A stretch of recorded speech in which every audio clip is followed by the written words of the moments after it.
Hey all welcome back to my channel. അപ്പോൾ ഇന്നത്തെ video എന്ന് പറയുന്നത് 10th പ്രിലിംസിൻ്റെ സിലബസിൽ നിന്നും ഒത്തിരി മസ്റ്റായിട്ട് നിങ്ങൾ പഠിച്ചിരിക്കേണ്ട ടോപ്പിക്സാണ്. എല്ലാ മോഡ്യൂൾസിൽ നിന്നും കുറച്ച് ടോപ്പിക്സ് ഇത് നിങ്ങൾ എന്തായാലും മസ്റ്റായിട്ട് നോക്കിയിട്ട് പോവുക കേട്ടോ. അപ്പം ആദ്യത്തെ മൊഡ്യൂൾ ജി കെ ഇല്ലേ, ജി കെയിൽ നിന്നും 60 മാർക്കിനാണ് ചോദിച്ചിരിക്കുന്നത്. ഇതിൽ തന്നെ ഇത്രയും കാര്യങ്ങളുണ്ട്. മോഡ്യൂൾ എന്ന് പറയുന്നത് ഇത്രയേ ഉള്ളൂ. അപ്പോൾ ഇതിനകത്ത് തന്നെ നമ്മൾ മസ്റ്റായിട്ടും പഠിച്ചിരിക്കുന്ന ടോപ്പിക്സ് എന്ന് പറയുന്നത് രാഷ്ട്രീയ മേഖലയാണ്. അതായത് ഈ മന്ത്രിസഭയില്ലേ അടുത്തിടെ നടന്നത്, അതിനെക്കുറിച്ചിട്ടുള്ള എല്ലാം, ഏതൊക്കെ മന്ത്രിമാരാണ്, ഏതൊക്കെ വകുപ്പാണ് എന്നൊക്കെ നമുക്ക് ക്ലിയർ ആയിട്ട് പഠിച്ചിരിക്കണം. അതൊട്ടും മിസ്സാക്കാൻ പാടില്ല കേട്ടോ. അപ്പോൾ രാഷ്ട്രീയ മേഖല, പിന്നെ രണ്ടാമത് സാഹിത്യ മേഖല, അവാർഡ്സ് ഇല്ലേ അതിനെക്കുറിച്ചിട്ട്, ഇതൊക്കെ കറണ്ട് അഫെയർ റിലേറ്റഡ് ആയിട്ട് വരുന്നതാണ് കേട്ടോ. സാഹിത്യ മേഖലയാണ്. പിന്നെ കായിക മേഖല, പ്രത്യേകിച്ച് ഫിഫ വേൾഡ് കപ്പൊക്കെ നമുക്ക് നല്ലോണം അറിഞ്ഞിരിക്കണം, മസ്റ്റായിട്ടും ചോദിക്കും കേട്ടോ. ഇവയുമായി ബന്ധപ്പെട്ട ഇന്ത്യയിലെയും പ്രത്യേകിച്ച് കേരളത്തിലെയുമാണ് പറഞ്ഞിരിക്കുന്നത്. അപ്പം കേരളത്തിലെ എന്തായാലും ചോദിക്കും, പിന്നെ ഇന്ത്യയിലും നമ്മൾ അറിഞ്ഞിരിക്കണം. ഇതാണ് ഫസ്റ്റ് മൊഡ്യൂളിൽ നമ്മൾ മെയിനായിട്ട് നോക്കേണ്ട ടോപ്പിക്സ്.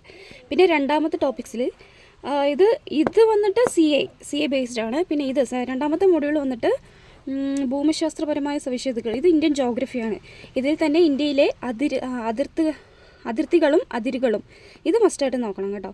പിന്നെ ബാക്കിയുള്ളത് ഈ വ്യവസായങ്ങൾ, ഇതൊക്കെ കുറച്ച് നോക്കിയില്ലേ പോലും ഈ 2 ടോപ്പിക്ക് മസ്റ്റായിട്ട് നിങ്ങൾ നോക്കിയിട്ട് പോവുക. ഇത് ഇന്ത്യൻ ജോഗ്രഫിയാണ്. പിന്നെ മൂന്നാമത്തെ മൊഡ്യൂൾ എന്ന് പറയുന്നത് ഇന്ത്യൻ ഹിസ്റ്ററിയാണ്. ഇത് മസ്റ്റായിട്ട് നിങ്ങൾ SCERT നോക്കി വേണം പഠിക്കാൻ. ദേശീയ പ്രസ്ഥാനങ്ങൾ പ്രത്യേകിച്ച് SCERT നോക്കി തന്നെ പഠിക്കണം. കാരണം അവിടെ നിന്ന് മസ്റ്റായിട്ട് അവർ ചോദ്യം ചോദിക്കും. പുറത്തുനിന്നും പഠിക്കേണ്ട, SCERT തന്നെ നിങ്ങൾ പഠിച്ചിട്ട് പോവുക കേട്ടോ. പിന്നെ ഇത് ഭരണഘടനയാണ്, കോൺസ്റ്റിറ്റ്യൂഷനാണ്. ഇതിൽ അവകാശങ്ങളും, ഒരു പൗരൻ്റെ അവകാശങ്ങളും, ദേശീയ ചിഹ്നങ്ങൾ, ദേശീയ പതാക, ദേശീയ ഗീതം, ദേശീയ ഗാനം വേറെയാണ്, രണ്ടാണ്. അപ്പം അത് മനസ്സിലാക്കി വേണം പഠിക്കാൻ. അപ്പം അടിസ്ഥാന വിവരങ്ങൾ, പിന്നെ മനുഷ്യാവകാശ കമ്മീഷൻ, പിന്നെ വിവരാവകാശ കമ്മീഷൻ, ഈ ടോപ്പിക്സ് എല്ലാം മസ്റ്റായിട്ടും പഠിച്ചിരിക്കണം. ഇതിനകത്ത് ഈ എല്ലാ ടോപ്പിക്സിൽ നിന്നും ഓരോ ചോദ്യങ്ങൾ മസ്റ്റായിട്ടും കാണും കേട്ടോ. ഇത് പ്രത്യേകം നമ്മൾ ശ്രദ്ധിക്കേണ്ട ഒരു മൊഡ്യൂളാണ്. പ്രത്യേകിച്ച് എളുപ്പവും കൂടിയാണ്, അത്രയ്ക്കും പെട്ടെന്ന് പഠിച്ചെടുക്കാൻ പറ്റും. ഇത് 4ാമത്തെ മൊഡ്യൂൾ. പിന്നെ 5ാമത്തെ മൊഡ്യൂൾ എന്ന് പറയുന്നത്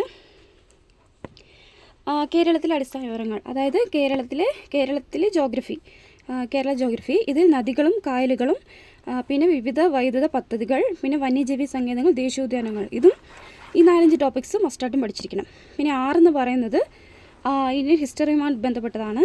അതിൽ അയ്യങ്കാളി, ചട്ടമ്പിസ്വാമികൾ, ശ്രീനാരായണ ഗുരു, പണ്ഡിറ്റ് കർപ്പൻ, VD ഭട്ടതിരിപ്പാട്, കുമാരഗുരു, മന്നത്ത് പത്മനാഭം, ഇവരെക്കുറിച്ചിട്ടുള്ള ബേസിക്സും, അതായത് അവരെവിടെ ജനിച്ചു, അവരെക്കുറിച്ചിട്ടുള്ള ബേസിക്സ് പഠിക്കണം. പിന്നെ ഇവരുമായി ബന്ധപ്പെട്ട കൃതികൾ അവർ മസ്റ്റായിട്ടും ചോദിക്കും. അതുകൊണ്ട് അതും കൂടി നിങ്ങൾ നോക്കിയിരിക്കുക കേട്ടോ. അപ്പം ആദ്യത്തെ 6 മൊഡ്യൂളിലും ഈ ടോപ്പിക്സ് നിങ്ങൾ മസ്റ്റായിട്ട് നോക്കിയിട്ട് പോവുക. പിന്നെ സയൻസിലോട്ട് വരുമ്പം ഇത് ബയോളജിയാണ്. ആദ്യത്തെ മൊഡ്യൂൾ എന്ന് പറയുന്നത് ബയോളജിയാണ്. ബയോളജിയിൽ തന്നെ മനുഷ്യ ശരീരത്തെക്കുറിച്ചുള്ള പൊതു അറിവ്, ഇത് നിങ്ങൾ എന്തായാലും പഠിച്ചിരിക്കണം. ഇതിൽ തന്നെ നമ്മൾ ബ്ലഡ്, പിന്നെ തലച്ചോറ്, അതായത് ബ്ലഡ്, ബ്രെയിന്, പിന്നെ കരൾ, വൃക്ക, പിന്നെ ഹാർട്ട്, പിന്നെ കണ്ണ്, ഇതൊക്കെ മെയിനായിട്ട് നോക്കേണ്ട ടോപ്പിക്സാണ് കേട്ടോ. ഇത് എടുത്ത് പറഞ്ഞിട്ടില്ല, പക്ഷേ നമ്മൾ പഠിക്കുമ്പോൾ ഈ 5 ഇപ്പം ഞാൻ പറഞ്ഞില്ലേ, ഈ എല്ലാ ടോപ്പിക്സിൽ നിന്നും എന്തായാലും ഒരെണ്ണമെങ്കിലും നിങ്ങൾ കണ്ടിരിക്കും, ഒരു ക്വസ്റ്റ്യനെങ്കിലും നിങ്ങൾ കണ്ടിരിക്കും. സോ മസ്റ്റായിട്ട് അതൊന്ന് നോക്കിയിട്ട് പോവാം. പിന്നെ ജീവകങ്ങളും അപര്യാപ്തത രോഗങ്ങളും, ഇതും ഒത്തിരി എളുപ്പമായിട്ടുള്ള ടോപ്പിക്കാണ്. ഇത് കളയാതെ നിങ്ങൾ പഠിക്കണം. ആകെയുള്ളത് 6 ജീവകങ്ങളേ ഉള്ളൂ. അപ്പോൾ എല്ലാം കൂടി പഠിച്ചിട്ട് പോകാൻ നിൽക്കുക കേട്ടോ. നല്ലൊരു ടോപ്പിക്കാണിത്, പെട്ടെന്ന് പഠിച്ചെടുക്കാനും പറ്റും. പിന്നെ രോഗങ്ങളും രോഗകാരികളും, ഇതും നിങ്ങൾക്ക് പെട്ടെന്ന് പഠിച്ചെടുക്കാൻ പറ്റും. അതും കൂടി ഒന്ന് നോക്കുക. പിന്നെ കേരളത്തിലെ ആരോഗ്യക്ഷേമ പ്രവർത്തനങ്ങൾ, ബയോളജിയിൽ ഈ 4 എണ്ണമാണ് നിങ്ങൾ മസ്റ്റായിട്ടും പഠിച്ചിരിക്കേണ്ടത്. പിന്നെ അങ്ങോട്ട് വന്നാൽ കെമിസ്ട്രി ആൻഡ് ഫിസിക്സ്.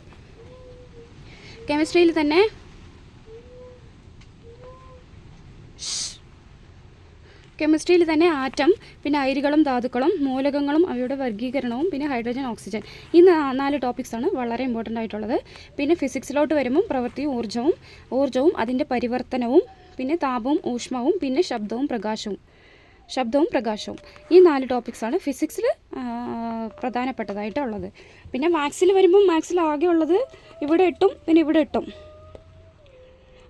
ഇവിടെ ഇട്ടും മാത്രമല്ലേ ഉള്ളൂ, എല്ലാം കൂടി പഠിക്കണം. പക്ഷെ എന്നാലും മസ്റ്റായിട്ട് ക്വസ്റ്റ്യൻസ് കാണേണ്ട പകുതി സംഖ്യകളും അടിസ്ഥാന ക്രിയകളും, പിന്നെ ഭിന്നസംഖ്യകൾ, പിന്നെ വർഗം, വർഗ്ഗമൂലവും, പിന്നെ ശരാശരി. അങ്ങോട്ട് താഴോട്ട് വരുമ്പം ശ്രേണികൾ മസ്റ്റായിട്ട് പഠിച്ചിരിക്കണം. അതെല്ലാ ക്വസ്റ്റ്യൻ പേപ്പറിലും കാണുന്ന ഒരു ടോപ്പിക്കാണ്. പിന്നെ ഒറ്റയാണ കണ്ടെത്തൽ, അതും കാണുന്നതാണ്. പിന്നെ സ്ഥാനനിർണ്ണയം, ഈ മൂന്നും ഇതിനകത്ത് ഇമ്പോർട്ടൻ്റ് ആണ്. അപ്പം ഇപ്പം ഞാൻ പറഞ്ഞ എല്ലാ ടോപ്പിക്സും നിങ്ങൾ മസ്റ്റായിട്ടും നോക്കിയിട്ട് പോവുക. എന്തായാലും ഇവിടുന്ന് ഒരു 20 മാർക്കോളം നമുക്ക് നേടിയെടുക്കാൻ പറ്റും. സോ ഒന്നും കളയില്ല കേട്ടോ. പ്രത്യേകിച്ച് എല്ലാം എളുപ്പവും കൂടിയാണ്. അപ്പം നിങ്ങളെല്ലാവരും പ്രിലിംസിൻ്റെ എക്സാമിന് ഇതെല്ലാം ഒന്ന് നോക്കിയിട്ട് പോകാൻ ശ്രമിക്കുക. Thank you.